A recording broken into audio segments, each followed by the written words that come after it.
Today is International Youth Day. However, millions of young people in South Africa are challenged by both unemployment and poverty. The ailing economy and the rising cost of living continues to be a major concern. Some experts are warning the country is at risk of becoming a failed state. The latest crime stats paint a grim picture. The backdrop is a continuing theme of corruption, enrolling blackouts, water shortages, a shaky healthcare system, and myriad other state failures. Others say this is the cost of corruption and negligent leadership. Speak now to research.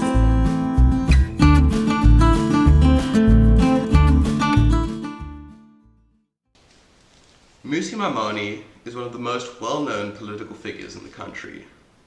Having been the leader of the opposition from 2014 to 2019, he was an ardent fighter against the rampant corruption of the Zuma era. After his time as leader of the opposition and of the DA, he took a short break from politics, but then returned in 2020, leading the OneSA movement, primarily calling for electoral reform. Recently, this has turned into BOSA, Build One South Africa, the party which Mmusi is leading into the 2024 elections, and the topic of our discussion today. And I am thrilled and honoured to have him on. Hello Mmusi, how are you doing? Hey, I'm good, thanks, and you, Gabriel? Thank you for having me. Thank you so much for coming on. So I want to start with a little brief history of you. So where did you grow up? I'm a proud Sowetan. I lived in Dobsonville in Soweto. I have fond, incredible memories of Dobsonville and Soweto. It's one of my favorite parts of the world, naturally, because it's your hometown. Mm-hmm. But yeah, grew up in the dusty streets of Soweto. And so, when did your interest in politics start? You know, often I like to think about it this way. I don't know when it started, because if you were a resident of Soweto in the 80s, politics was always interested in you. Mm. You live in an environment that is politically charged. Mm-hmm. It was never abnormal for me to walk out of my house to see a protest or to see some of the violence that took place in the 80s. You know, necklacing was a part of it. State of emergency was, you would walk through school. The first group of white South Africans I ever saw in my life were military conscripts who had come into the township to keep state of emergency on the table. So your coloring of your world was always political. You knew apartheid. You knew Mandela. Yeah. It was part of what it was. So it's a bit like you didn't have a choice whether you were political or not. You were a political player by virtue of the color of your skin, and in some instances, by function of gender, you were always enlisted. I mean, I can remember a time, part of the violence we used to see was the battle between Zulu nationalism versus the rest, as it was in hostels. And I can remember as a child, people would say, come, you've got to go and let's go fight. So you learn quickly how to make a petrol bomb before you know how to ride a bike. Yeah. So that's the coloring of the history. So my interest in politics has come through that. I didn't ever think of politics as a career. Mm-hmm. I won't lie to you. I think it's a dreadful career in some ways.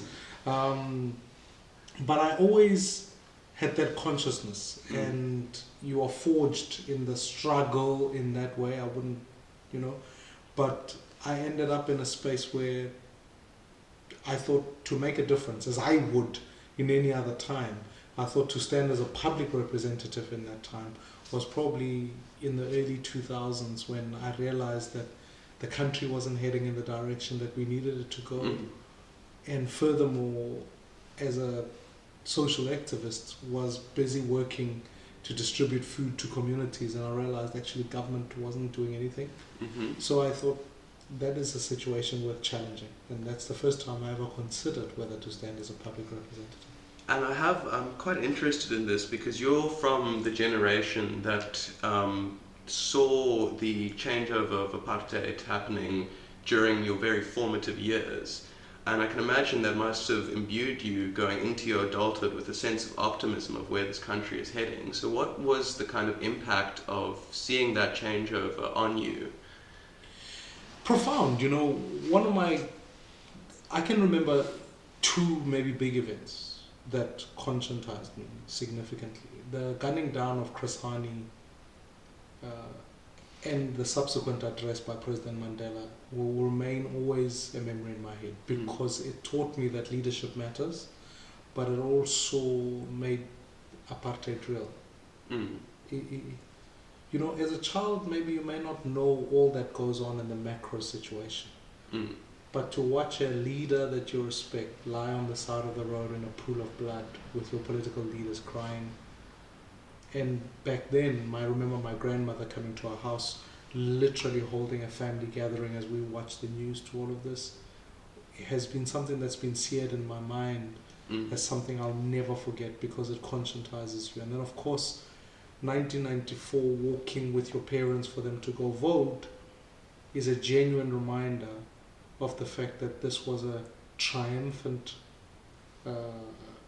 moment in what was a fairly brutalized history. I was also part of a generation that was the first group to go to ex-Model C schools. So it was the first time we were integrated in that sense. To watch that moment, to debate how do we work together. And then I worked as a volunteer to count ballots in high school in the next set of elections. So I have this history of having watched democracy unfold. And it is correct, you know, when you have leaders like Nelson Mandela, when you have,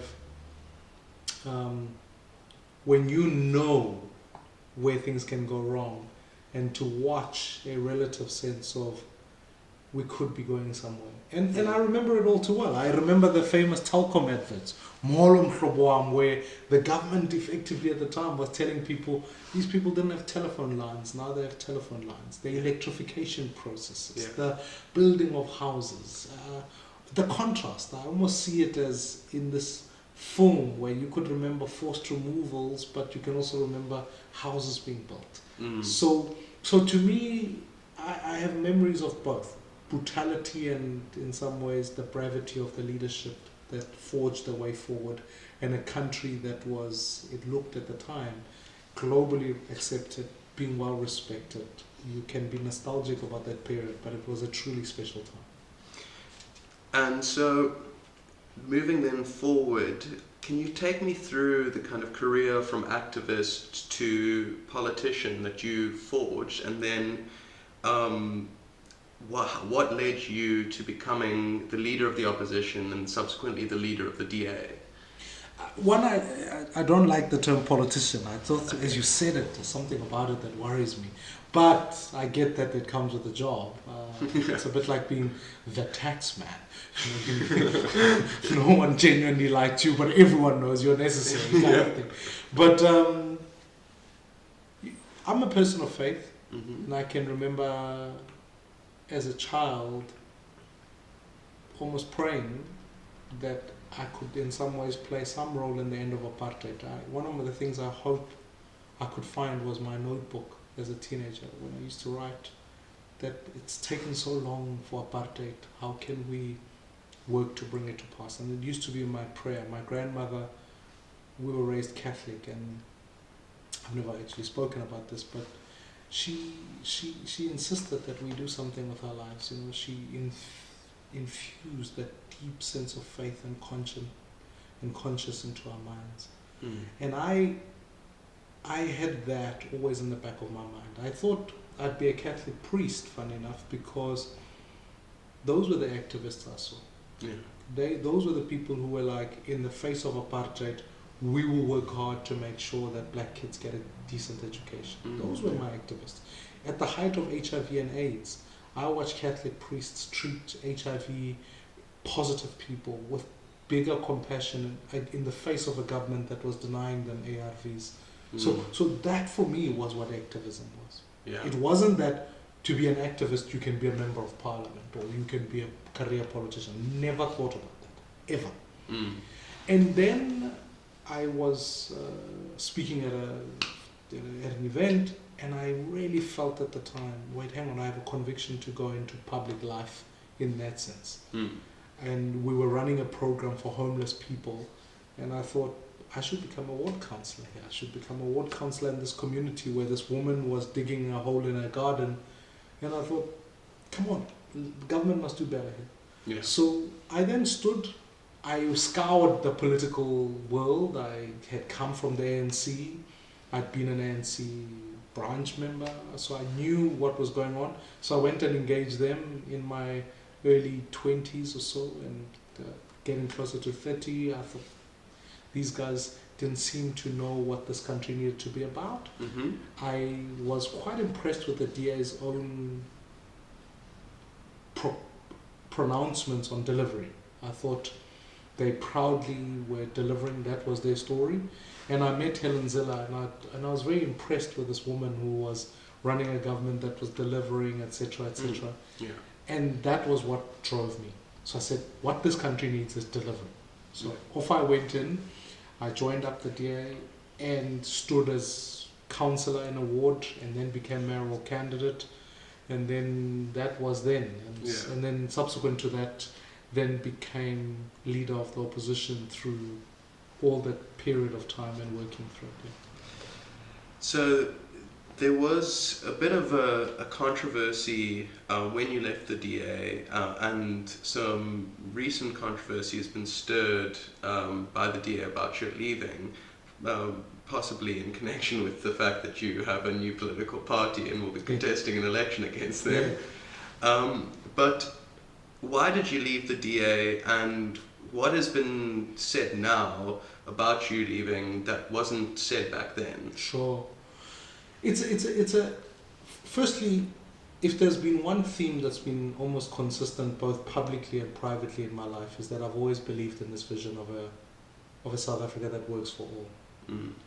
I've always believed, secondly, that black people and white people can work together. Now, why that's, and I use colour for very deliberate reasons, because I'm not one of those who say I'm colourblind. My wife is a white South African, I'm a black South African. Mm. And I don't think of myself any less or more important than her, neither should she. Yeah. And I think that was part of the journey I was on. And when I joined the DA, I knew that I wanted to build a political party that worked for both races. Yeah. I knew that, yes, each had history, each had hopes, and each had fears. And part of the journey was to try and bring the two together and recognize the fact that maybe for one race's hopes represents another one's fears.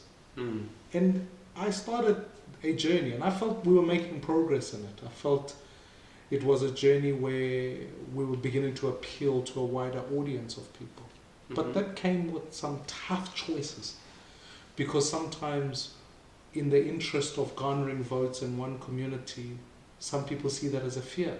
For example, when you talk about empowerment and transformation, which is important in this country given the injustice of the past.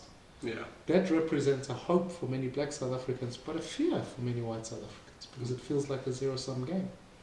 So when we worked with that, and given the fact that even in 2019 we wanted to be clear that that was the election that we would go after black South Africans, so as to broaden the diversity of the DA, we lost some votes, some particularly Afrikaans voters who went off to the Freedom Front Plus.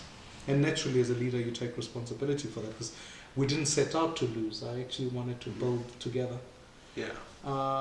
And I think, but I still maintain that regardless of the difficulty of that election, it was a very important election.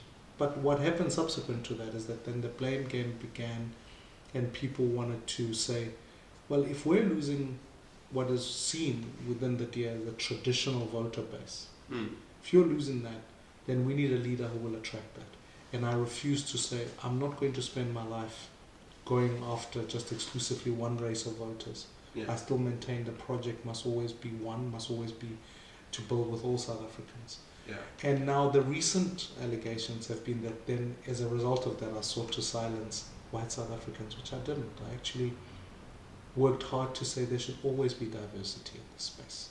There should always be a recognition of race, because it speaks to an injustice. And more than anything, that the DA's responsibility in society is to be able to not be lazy about leading black and white, is to lead them, but lead them to a point, is to recognize that for many white South Africans, they have a profound role to play towards the development of this country, and black South Africans have an important role in being able to work together to bring about a South Africa that works. So I thought that that was their job. Then still, and when that vision became rejected within the year, I knew it wasn't a home for me to stay. And so you leave politics, you take a little break, but then the next move for you is to you realize that one of the issues that is driving you is you do not agree with the way that the electoral system is run in this country. And that is something that I agree with completely, that the fact that we took the half of the German electoral system, their PR system, and we didn't take the other half, which is constituency based. In many ways it was a compromise that needed to happen to be able to have the elections in time, and I understand that, but it's still a problematic system 30 years down the line. But to you, this meant you needed to start a movement to change it. Yeah. And so why was your return to politics, why did it come in the form of OneSA? And maybe as a kind of follow-up to that, how did the OneSA movement transform into BOSA, to build OneSA? I mean, we agree on the fact that the electoral system is not working. It delivers one-party dominance, and it delivers in some way state capture. Yeah. That's an argument for another day. But I felt that we needed a movement because that was the one issue that I thought all political parties broadly could agree with. And even if you were organized in civil society or wherever you were, professionally, wherever, at least this is the one issue we could center ourselves on. And I didn't want it to be just a political issue. It needed to be an important driving issue, and still is. So we started a movement, and I'm grateful that it gave us an opportunity to not only attract citizens from different walks of life to contribute to that fight. They came together and we fought the fight. And we won in the Concord, when the Concord delivered a judgment to say Parliament must amend their act. We fought for amendments in Parliament. And furthermore, I think we galvanized society to be able to make this issue front and center. I think more and more people were thinking about it now better. And lastly, we also wanted to practice it at local government, where we could allow for what now has become, we wanted independence to stand. Actually, no, I wanted to practice constituency-based model for people to say, can we have direct representation? Yeah. So given that, the new bill that has been tabled now by the ANC and Parliament in general is not workable. It doesn't achieve accountability. It doesn't reform to constituencies. And it narrowly wants to say independent stand. That wasn't the fight. Sorry to interrupt, but for the people watching, maybe you can do a brief summary of what the bill in front of Parliament is asking for. Yeah. So effectively, the Concord said amend the Electoral Act so that you can allow independence to stand. But it was the unstitching of the current electoral system so that it can be reformed to break the country up into constituencies. Let people vote for, if there are 400 members of Parliament, make it 200, so 200 will be constituency elected, and the second 200 would be divvied up according to the election results, which is what is proportional representation.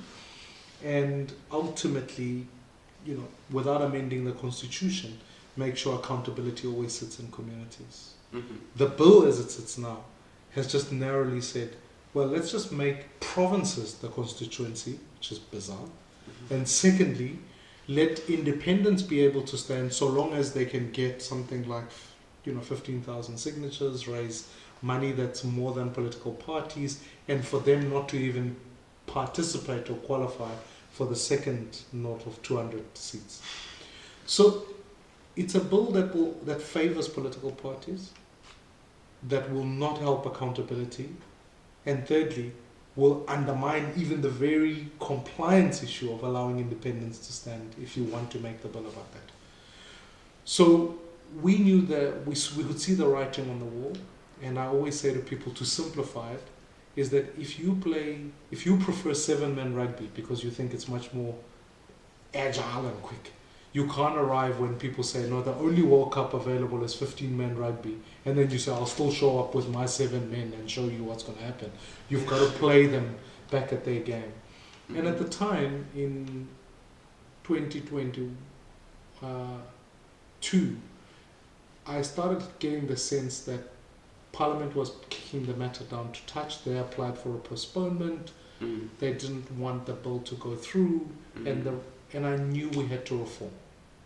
So we took what was One South Africa, which still continues to do the work of advocating for the bill.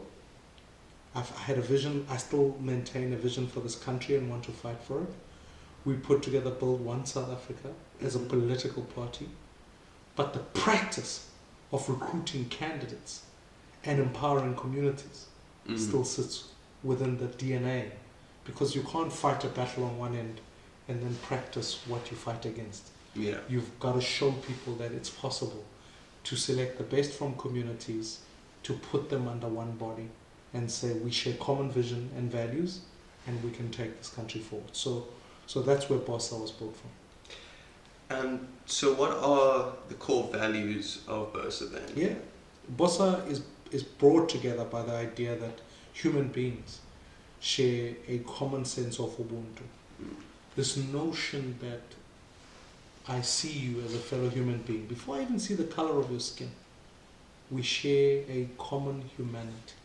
Archbishop Tutu puts it as, I see the divine in you. I see that there's that sense. Emanating from that, I see our interconnectedness, which then says to us that we are put together on this planet for mutual survival and benefit. And interconnectedness is vital, because it's what shapes economic vision that says there's a degree of an injustice when one benefits at the expense of another. It fights against issues of abuse of power. We then unpack those values and said, coming from that, there are values of advocacy and activism, the idea of saying we all must do something in our society. We then took that as an overarching vision and said, given that that's our value, how can we articulate it as a philosophical practice? Which then leads us to the second point, which is that we felt we needed to approach it from a radical centrist point of view. And I think that draws the best from different strands of society. It says that we can be pragmatic and find practical solutions to problems. Yeah. And it's what I feel is a deep cause that sits within me that says, if together you can see black and white working together in a way that practically finds the solutions, we can deliver a change.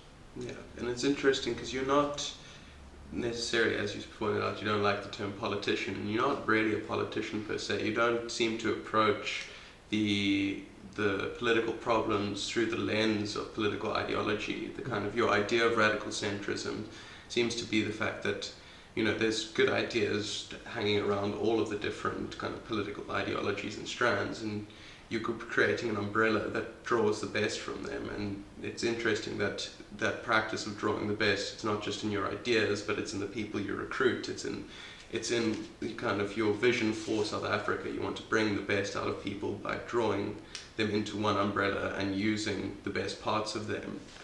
No, completely. And that's a very important issue, because I also happen to think globally.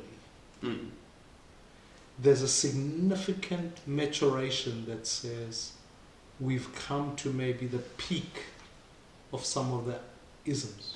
We've come to the peak of capitalism. Even the most ardent capitalists are asking, how do we reform capitalism that it works for more, not less? We know that socialism in and of itself has been significantly challenged when you look at very bad examples of it in countries like Venezuela, etc. Even those who say they practice it well, some of the Nordic countries, in looking at how they balance, wouldn't authentically say that's classically who we are. Even things like communism, when I think about what the Chinese economy looks like, those things have been significantly challenged. Now, for the purposes of South Africa, we've come through nationalisms of some kind, so the Afrikaner nationalism, the African nationalism. We've come through liberation, The National Party was a liberation movement of some kind. So is the ANC. Those features have now come to their maturity. Now the question we've got to ask is, what happens post that? What is post-liberation, post-ideological? And what do we chart our world, and what will it look like for my kids and their generation to come?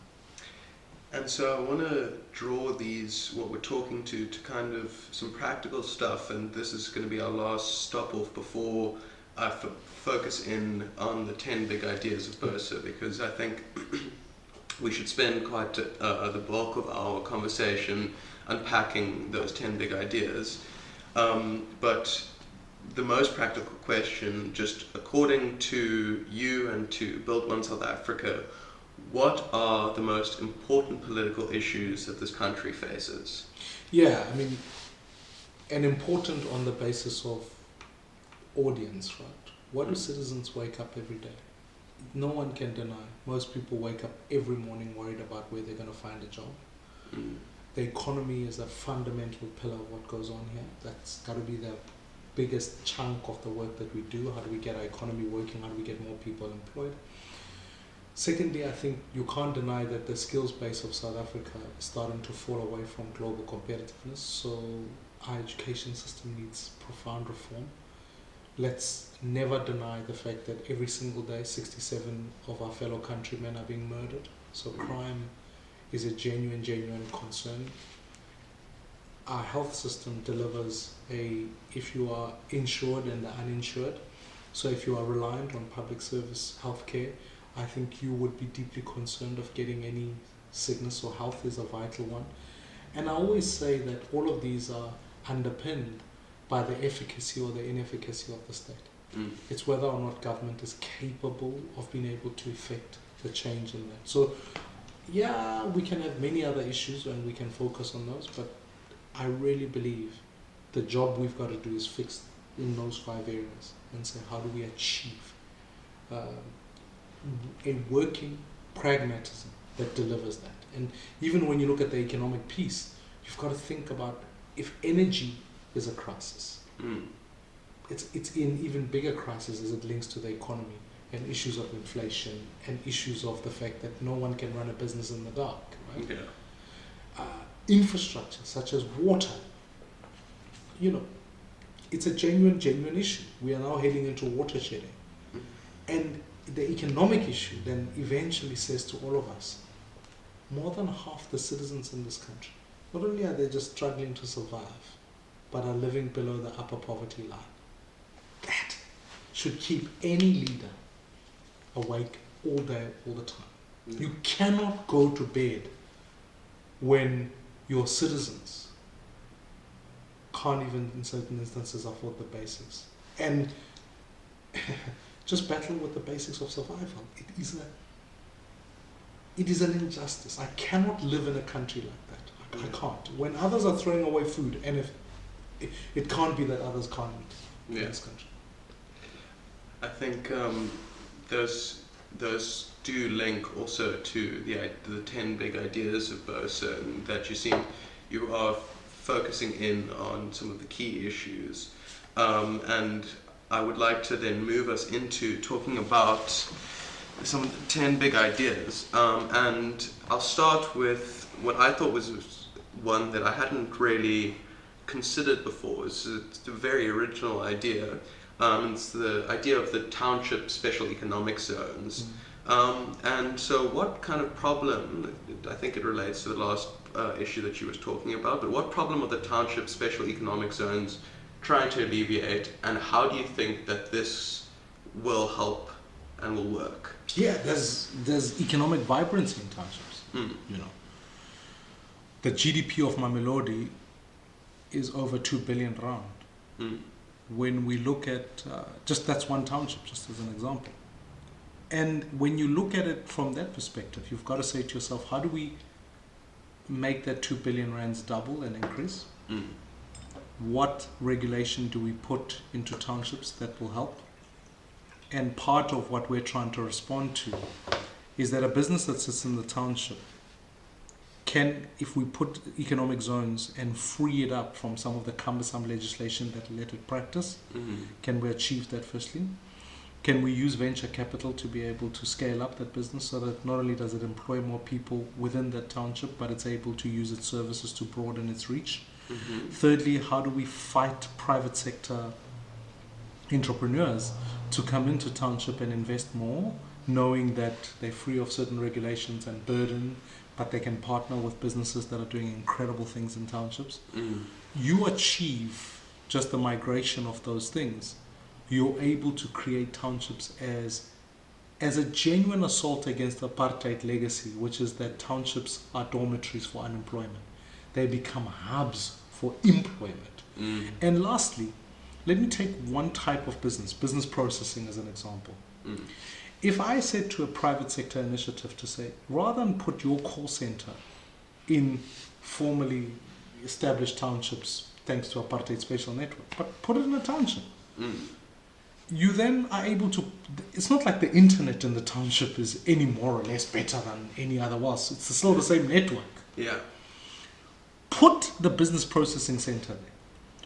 You achieve high drivers of employment and you can make the rand go further. In that, my sister who works as a call center is a good example. I can say to her, rather than you catching 4 taxis or 3 taxis to Sandton, if you live in Dobsonville, I'll put the call center there. You can walk to work, you can have a quality life with your kids. Your labor supply. It means that people are not spending 40% of their income traveling far. They're safe in that they come from the communities. And more than anything, I'll give you better incentives to set it up there. Yeah. So to me, I think it really builds up casinomics. It enhances that opportunity. And I want to make sure that we stop talking about townships as these areas where people go and like, as someone said, like clouds. That's where they disappear to at night. Yeah. But during the day, they're elsewhere. No. They're economically vibrant areas. That's super interesting and super inspiring. I think the idea that you want to take to turn the image of a township on its head is something that is truly an innovative approach, because you almost want that to happen, because as you point out, the spatial legacy of the townships are a direct result of the spatial legacy of apartheid. And what better revenge, let's call it, on the architects of apartheid to say, you thought that these were going to remain hopeless areas. Well, actually, in fact, they are the economic hubs of this country now, and they employ thousands and hundreds of thousands of people. I love that idea. I mean, without just not even to belabor the point, the benefit that I give my kids is that I don't work far from home, which means that if they happen to need something at school, I can pop in, all of that. If you turn townships into economic hubs, you not only strengthen the economy of the township, but you strengthen the family functioning of it. Because what apartheid did is also it said to parents and fathers and mothers, leave your kids in the townships to raise themselves while you go work in a mine elsewhere or as a domestic worker elsewhere. That's what apartheid did. Now, if you want to address the sustainability of families, and I know the recent publication on families looks at the state of the upbringing of the black child, in that more than half the kids registered at the Home Affairs are registered to single mothers. Yeah. Now, if we're going to at least make a dent on that, let's let people work close to home. Work, play, and live close to home. So it's not just economic vibrancy that's there. It's about the stabilization of how families operate in townships. And so I think directly linked to this is the ideas that you've pointed that are pointed directly at youth unemployment. So to me, these are the performance grant for learners who get above a C or above average in certain subjects, the universal basic income, and giving cash directly to young people, and tax holidays for recent graduates. So can you take me through what these policies are meant to achieve? Because alongside the township special economic zones, I think they form a kind of comprehensive attack on the issue of unemployment and on the issue of a lagging economy. When your value says, I see that you're a human being, you know, Ubuntu can easily be translated into the idea of dignity. I will say this, there is no dignity in begging. I think when you beg, your dignity is genuinely impacted. Yeah. So, how do we give agency to people and dignity? Because when you do that, people wake up in the morning feeling like, I've earned my bit. So, one of the things that we talk about, even an expanded public works program that rewards young people 100 rands per day, is about saying, you've earned this. It's your own dignity. No one can take it away from you. When we stimulate how we give people power around education and incentivize them, it talks to the fact that as individuals, they can stand up and go, I earned it and I've got the dignity around this and I can excel. And it gives them the base load for them to keep going. And a universal basic income that is unconditioned on whether you've got additional sources of income says no one falls below a point where they can't get food as a start, because as Chinua Achebe said, a hungry person cannot claim freedom. Yeah. So you've got to be crystal clear that that person goes back to knowing that they'll never fall into where they are food insecure. And once we've done that, if a family pulls together its income, even if that income goes further and further because it goes beyond being means tested, it means that those people never fear taking a job. Because part of the welfare dilemma now is that you say to people, we'll means test you, but if you so much as dip above what is the means tested income level, you lose your grants. So it disincentivizes people from seeking work. But the longer I speak to people, people want to work. People want the dignity of work. So lastly, it does to people what people are already wanting to do. You're not patronizing of people. You are just simply getting alongside and saying, can we allow you the space to do what you'd like to do anyways? So to me, that's why I'm pro that. It empowers people. And also, it stops people from believing that because you're poor, choice and the freedom to choose must be a limitation. I think poor people exercise better choices some ways than rich people. Yeah. And I say that because if I was having to make a choice about how to live on 350 Rand, my choice ability is like, I'm not trying to stretch a little bit of money, whereas I think poor people exercise profound choice. Now what I'm saying is let's empower them. Let's empower them by giving them vouchers even on housing. Because who am I to tell someone that because you're poor, your house must look like this and it will be a replica of the next person? No, what if that poor person says, I've got 5 kids. I will make sure I supplement that income by redesigning the house differently. Yeah. Or whatever the case might be. What if a poor person says, if you give me the money, I'll make the best choice as to where my kids can go to school? Yeah. To me, dignity is enshrined in that. Ubuntu is enshrined in my ability to have dignity, my ability to exercise choice, and the freedom to know that that choice will be respected. Yeah. And so then I want to talk, go further on this, because you've talked about the UBI and school vouchers, but why do we want to give a performance grant, and why do we want to give tax holidays to recent graduates? Yeah, because, at least we know that unemployment is highest amongst youth. We know that once somebody has a job and the dignity of work, their exercise of choice is further enhanced, whether it be political or whatever they want to do, they do that. And certainly amongst graduates, it cannot be that a graduate gets to sit at home with all of that skill. So what I'm saying is using the appropriate tax incentives, let's get young people working and let's get graduates working. Now, the last thing I will say is that if you were to say sum up Mmusi's economic goal, actually, I want to make a bigger middle class. Yeah. That's really what I want to do. And I think once you've got a bigger middle class, not only do you start to attack inequality, you stabilize society because you've got a broader base of someone who can contribute to tax. Yeah. So we know through research and once someone has an entry into a job, over a period of time, they become more employable and less vulnerable. Obviously, it sounds like the most obvious things, but less vulnerable to unemployment. The converse is also deeply true. Once people can't find the ability to work, over periods of time, they become even more unemployable because they fall out of the skills curve. They literally do not know how to hustle. They lose the social capital to be able to apply for jobs. We know that. So it's about giving people the entry into that, but it's also about saying to business that these are the target groups that I want you to employ, and I'll give you the incentive for that.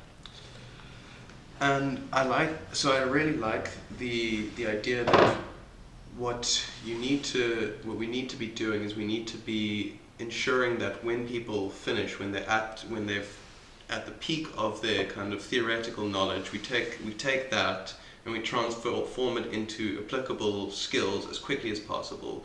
Because if we don't let graduates move into move into jobs quickly, then what happens is skills start to die, because it's kind of like potential.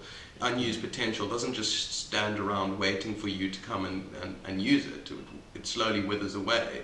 You know, I was going to be a pro rugby player, but now I've no chance of that happening. But what I want to then talk about here is getting the economy right, getting graduates into positions. All of these great things are almost impossible if we don't sort out the crime situation in the country. Yeah. And one of the big ideas that you have, that BOSA has, is the localization of policing. And so how does localizing policing help, and how will it, deal with this huge problem of crime we have in the country? And maybe I could go through all the nuances of the policy, but the best way to do it is to tell my experience of this. And I saw this piloted in a community in Johannesburg, where effectively what happens in a local community. Today in South Africa, we've got more private security than we do have police, right? Which is different from 94. So most people then become reliant on private security. 2, you've got young people who are sitting in communities that can volunteer for police service. And then 3, in a community you are able to deduce quite quickly who commits crime. Yeah. Because we know a couple of things, that it's not everybody who's a criminal. It's a few people who are criminals repeating crime over and over again, thanks to the breakdown of the criminal justice system. So if we know that, and we've got police intelligence closer to the ground, we break down SAPs and bring it down so that we can combine it with already the localized police services. So imagine if you were in Johannesburg, the Joburg Metro Police, and the SAPs, a volunteer group of people, came together. Suddenly, not only do you have an increase in force, but you've got more eyes and better intelligence. Yeah. Then the last thing I say is, in a democratization, one of my principles is to localize better and give people access. Let communities be able to vote for their station commander. Because now you know who's accountable for crime. Yeah. You rail against this one first stat, which is that the proportion of policemen per citizen has been worse over the last number of years. It used to be, internationally, it's mostly accepted, it's like 1 to 350 people. But in South Africa, so in Dobsonville, my community, that number is 1 policemen for every 1,200 citizens. So there is no ways in God's green earth that policeman will arrest anybody, let alone know how to prioritize. But if you increase the force by aggregating what already sits in the community, give a volunteer base, prioritize, give appropriate leadership by asking people to be held accountable for crime at station commander level and in a community, you've got more eyes. And in the community I saw this work in, it actually was a phenomenal delivery where actually you started to see crime decrease because more people know who the criminals are, they arrest them quicker, they stop the recurrence of crime done by the same people, you've got more eyes on the road, and also the community contributes because you've got resources. I grew up in Dobsonville. I know that Tsotsi is in Dobsonville. But I knew I couldn't go to the police station to tell who they are because I could be victimized or whatever the case might be. But now you bring fear back to the criminal and away from the community. So that's why the idea is so vital in fighting crime. Yeah, and one of the big things that I think localization of any sort of government service, as long as it's not something like building highways, but any sort of government service, is that reducing the distance between the citizens who receive the service on the one hand and the part of government that needs to give them that service. So in SAP's case, it's the central authority of SAPS needs to trickle all the way down to the police officer who's riding around in your community, and he's not just a person in your community then, he is an agent of the central government with how many layers in between. Sure. And so you can kind of almost sense that distance. And why would someone who is so distant to a community want the best for that community? Why would it not be the case, as you point out, that people within that community know better what the community needs, know better who to target in a community? And the other thing that it does is that it makes the SAPS's job a lot easier, the police officer's job a lot easier, and it makes it a lot more efficient if you don't have to go through 100 different layers to get anything done in the police force. And I think that's one of the major drivers of the ineptitude of SAPS, is that it's the biggest government, what's the word I'm looking for, sector in terms of the number of people it employs. It's something like 180,000 people are employed by SAPS, and that means that it's this huge beast that takes its time to move anywhere. And if you reduced it into its constituent parts, then I can see no reason why it wouldn't become a more efficient operation, and a more efficient police force might actually be able to deal with some of the huge amount of crime we face, because it's not good enough then when we have 60, 70 murders a day that it takes months to get the prosecution even on a docket together for a prosecution, and then the prosecution even on court roll. It's ridiculous, and it means that we have criminals running around communities able to commit crimes again and again. And I'll give you a real example. Here we are, I got robbed a few months ago, right, in Claremont. So Claremont would probably be in the LSM-wise fairly wealthy community. Yeah. And now I've been to the Claremont police station, right? The dilemma is, when I arrived at the Claremont police station, the one time I'd gone there was to do fingerprints for my sexual offences register to try and see if I'm off it or on it. I don't think I'm on it, but I want to confirm that I'm not on it. Yeah. And just even in taking fingerprints, they were using fingerprint technology literally from Noah's Ark. Right? Like it was the age-old, put your fingers here, it has to be posted to Pretoria, and then Pretoria in 6 weeks will get back to you to know whether you're on the sexual offences register or not. Isn't that a risk to our kids? It's like in the next 6 weeks, if I was genuinely a predator, what could I be doing in the 6 weeks period into that? Now, park that aside, come back to my robbery.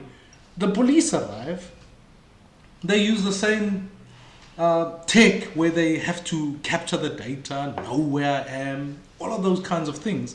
Whereas if they had it localized, they would have their own intelligence.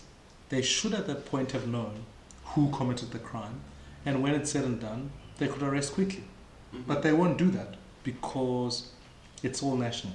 Yeah. So local is lacquer because local, you have the intelligence to know this is the criminal we're looking for, and as a community we can work together to find it.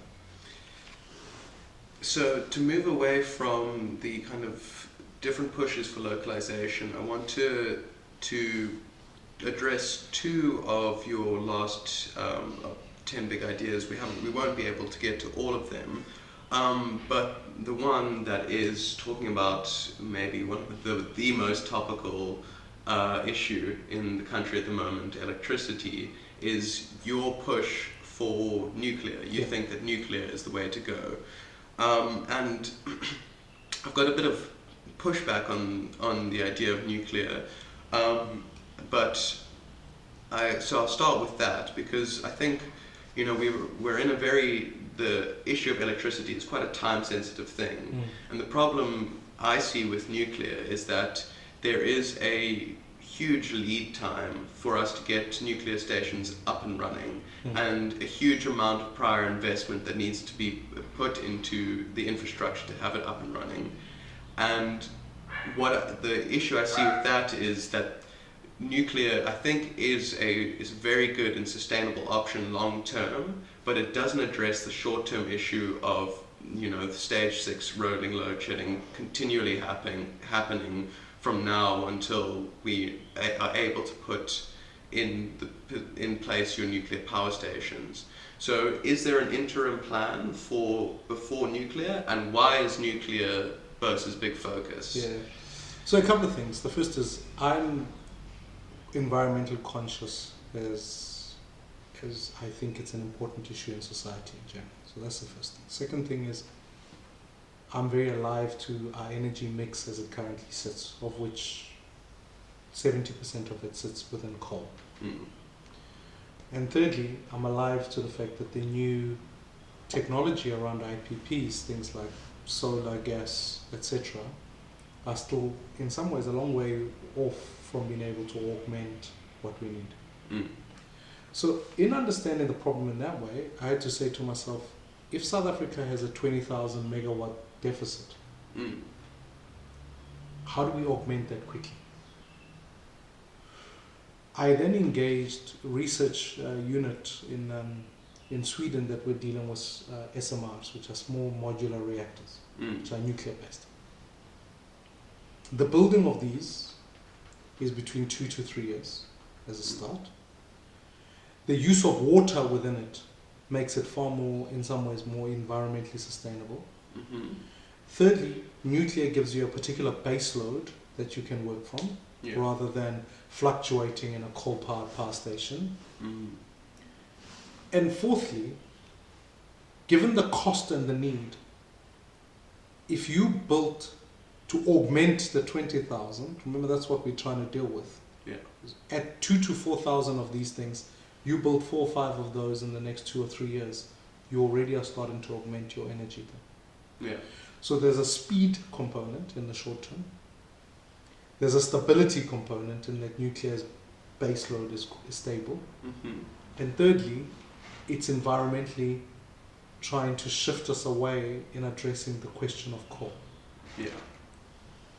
In 10 years, fair enough, we'll be able to have a better conversation about gas, about solar, about all of that. But the reason we've gone for nuclear in the short term is that, I mean, I don't agree with the President's declaration of disaster management, but if he'd announced a state of disaster management and then immediately said, I'll procure SMRs who can power up communities or certainly take certain big industries off our grid by using what already people now talk about build, own and lease, particularly in some of our big mining sectors. We have long-term leases with Eskom. You could put these SMRs, take some of those mines off the grid, begin to supply energy within the next 2 to 3 years, and I think we could look at a totally different picture for load shedding. So that's the immediate crisis that we've got to deal with. And I think because one of the ways that this conversation, the energy conversation, has become skewed has been that people think that there is only coal on the one hand and renewable energy on the other. And a problem that no one seems to be able to bring up, or no one has the balls to bring up when we talk about renewables, is that the province in the country that receives the most solar radiation by quite a significant amount is the Northern Cape. And not going into, I'm a little bit familiar with this and I don't want to get too technical, but in terms of the rest of the country, the Northern Cape solar radiation is about 15 to 20% higher than the Northwestern Cape, which is the second place, and about 50% higher than KZN, which is our worst. And so it's the place where you want to put your solar panels, because it means you need less solar panels to generate more energy. Problem is that there's something called a generation connection capacity, which is if I build a power plant, how much power can I feed into the grid? Yeah. And in the Northern Cape, there is 0 megawatts generation connection capacity, which means any power plant that is built in the Northern Cape can feed 0 megawatts into the grid.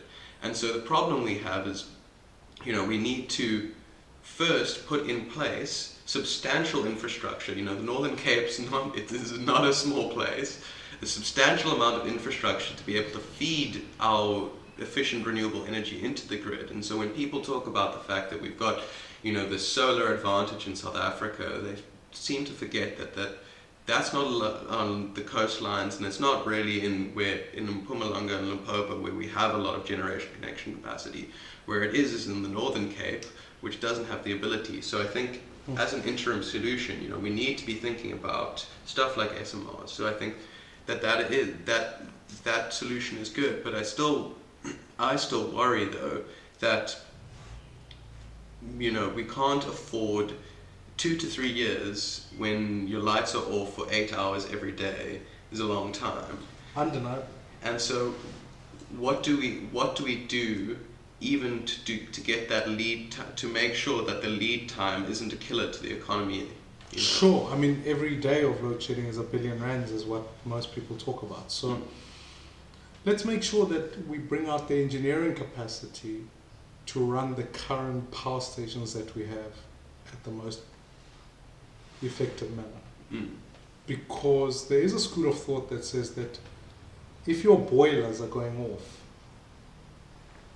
who has the capability of being able to repair, fix, so that 2-year lacuna that we're describing is decreased, if non-existent. So there is a dynamic upon which we've got to get right. And maybe this is where, I think that we've got to execute a plan that recruits the best skills to ESCOM, and as much as others are going, take the knife to ESCOM, I'm going, no, let's make sure that it works better, and then go out to market and say, if people have got immediate excess energy that they've got, can they bring that online quickly? And if there are big energy consumers who can, within a short space of time, detach themselves from the grid, how do we give some tax incentives for them to be able to do that? So if you have a house that you can be able to put on solar in a much more aggressive and quick way, how do we help you get off the grid so that excess energy is available elsewhere? Yeah. But it requires, again, a coordinated plan, strong leadership, and a sole focus by the government to say that's our biggest risk that we've got to focus on.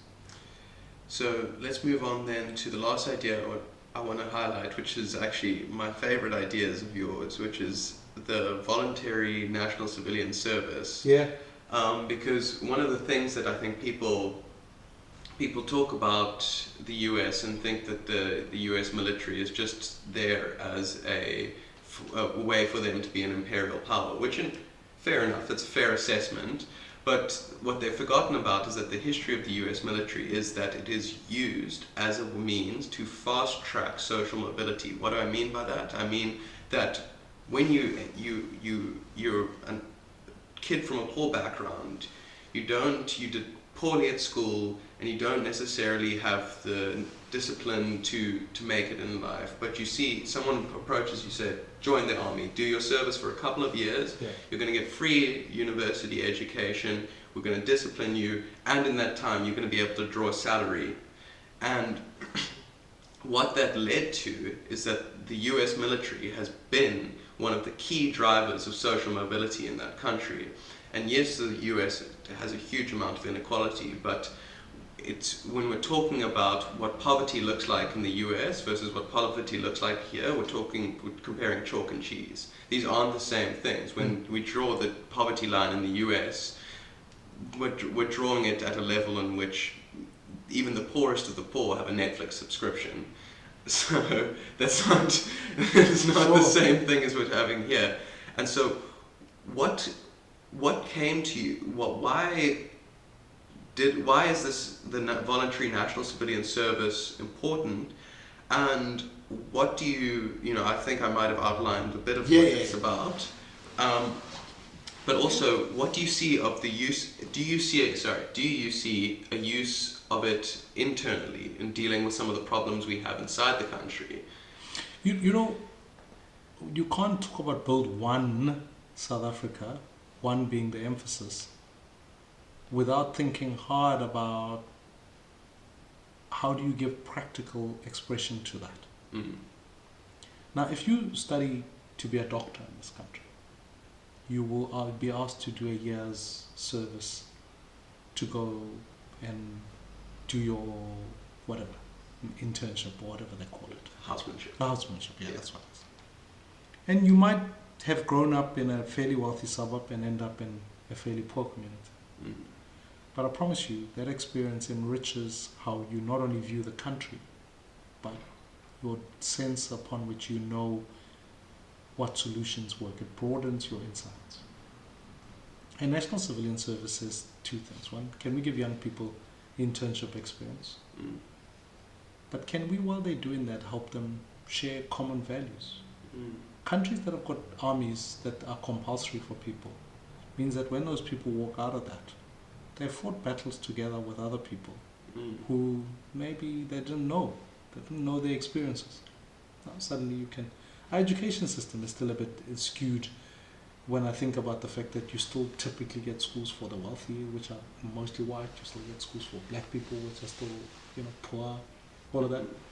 Now, if you gave an internship program, a voluntary service, where young people across different walks of life could go fight battles together, so intern, learn 6 months, learn an income, shared values, suddenly you stop becoming another white person or another black person, you become a fellow South African. Yeah. It lets us have that value. And furthermore, I walk out of that having had an experience, to your point about mobility, etc., of the dignity of being able to have done something for a year that gave me skills, that gave me a sense upon which I can contribute meaningfully to society. And I think it's absolutely vital.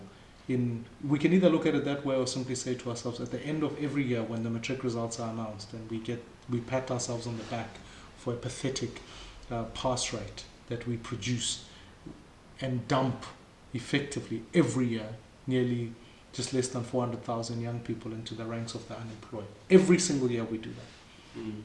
This is a way of saying, no, we don't have to. That's not our trajectory. We can really absorb these young people. We can put them even in government departments for them to begin to volunteer and intern. But we also fix the second problem, which is that, man, I was 17 when I finished school. Mm. I started matric when I was 16, 17 in the middle of that year. Couldn't drive, couldn't really legally work after that. Mm-hmm. I'm grateful I took a year, because had I not taken a year, I was hell-bent on going to study accounting because I was good at maths and science, and I was good at accounting. I was actually not so great at science, but I knew maths and I knew accounting. And the only people I saw who made money were accountants. I could have been stuck at a university in the first year, having wasted the meager amounts of money that parents spend to try and send their kids to university. My parents would have had to sacrifice a lot, and I can promise you, as night follows day, I would have dropped out in the middle of that year, which our dropout zones are high, because I haven't spent time thinking about what I'd like to do. Give young people that opportunity. So to me, the social benefits and the economic ones and just the upskilling of our young people are vital to the program. Yeah, I think it's, in terms of my ideas about South Africa, I'm filled with biases of my own, but the fact that we haven't pushed for something like that has left us not as a nation but as a country with a bunch of groups of people. There's nothing that draws young people together at the crucial time in which they are broadening, they are stepping into the real world, and the real world is filled with the interaction with people like you and me. And we ask them to step out of their bubble and go straight into another bubble in university, and then assume that this is what the real world is like. Yeah. And it gives you it gives you not only the exposure, but a massive amount of employment, and then just some of the benefits that you get. If you spend a year disciplining young people, then they can come out and they can be disciplined, hard-working, and effective workers, and that's someone you want to employ. And then when they go to university, they, as you pointed out, had the time to think and reflect on what they want to do, but they also have been given the necessary discipline to succeed at a level in which that requires them to be diligent and hardworking, unlike what it's like in school. So I think fantastic idea on that one. So we're running a little bit over time, so I'm going to do a quick fire round on the possibility of coalitions in 2024. So firstly, quickly, what is BOSA's approach going to be to the possibility of coalition governance in 2024? One of the reasons I wanted to table the 10-point plan is that is the condition upon which we will ever coalesce with anyone. In some ways, I've worked in coalitions. I led the 2016 negotiations for the DA then. We worked coalitions that in Johannesburg lasted for a number of years. Predicate anything on making sure that you are clear about what the plan is. If you don't have a plan, you're going to struggle. That must be the basic rule. Don't deviate from that. Be clear about that. Secondly, we've got to make sure that we're aligned on values, because if you don't anchor vision and values together, you end up negotiating just on positions, which is unsustainable, because anyone can buy a position and any party can lead, but rather stick to the plan. So for me, I'm not ruling out anybody. I think that what we've got to do is be crystal clear on the plan. And you'll meet parties who will come to you and say, we're not going to implement a national civilian service, we're not going to implement vouchers for parents. Then I don't want to coalesce, because then what do we do? Really? Yeah. And you don't. And what are you then giving to the people who vote for you? Correct. So we can skip then through, if it's about values and what you're bringing to the table. I'll skip through the part about who and what you're thinking about in terms of the other parties, and go straight to the last question, which is, why should people vote for Build One South Africa? Because Build One South Africa emanates just from that idea. We are the ones who are committed to one from the perspective of bringing a unique ideological position in radical centrism. We will allow you the power to choose the best people in your community. And thirdly, unless someone can convince me otherwise, we've got 10 phenomenal ideas that I haven't heard in some instances from other parties.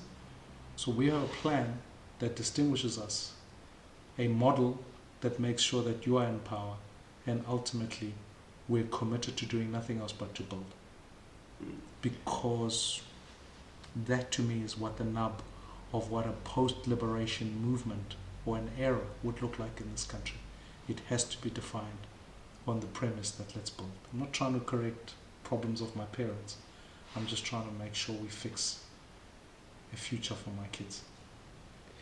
Well, Mmusi, thank you so much for taking the time to speak to me today. It's been a phenomenal conversation and an honor talking to you. And I want to wish you all the best in the lead up to 2024. And yeah, thank you so much. Thank you for having me. And like most, I have to run. No, thank you.